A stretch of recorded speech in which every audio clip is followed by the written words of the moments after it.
વડોદરા શહેરના દાંડિયા બજાર વિસ્તારમાં આવેલ કાકા સાહેબ ટેકરા પાસે સાંઈ સેવા સમિતિ દ્વારા સાંઈ બાબાના ભવ્ય ભંડારાનું આયોજન કરવામાં આવ્યું હતું।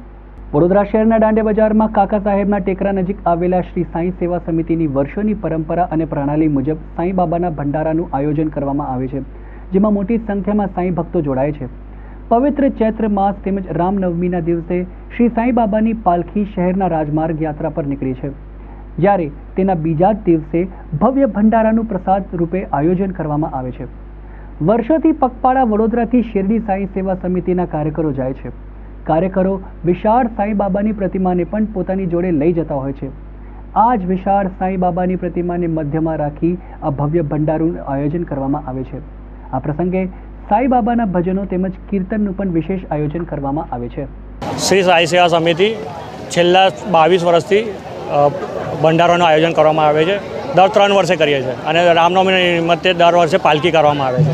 આજે 2018 પછી 6 વર્ષના ગેપ પછી આજે ભંડારો પાછો રાખવામાં આવે છે। આશરે 12,000 માણસનું જમણવાર છે, જે આજે ભક્તોની હાજરી દેખાઈ રહી છે। વિશેષ રૂપે લોકસભાની અત્યારે ચૂંટણી છે, તેના કોંગ્રેસના ઉમેદવાર પણ અત્યારે વિશેષ રૂપે ઉપસ્થિત છે। શું પૂછો? એ જ બાબાને પ્રાર્થના કરી છે અને લોકોને બી અપીલ કરીએ છીએ કે આ વખતે બરોડામાં જે જસપાસી પડ્યા છે, બાપુ આપણા ઊભા છે, એમને બહુમતીથી જીતાડે, એના માટે ભગવાનને બી બહુ પ્રાર્થના કરી છે। આપનો પરિચય? હેમંત આમરે।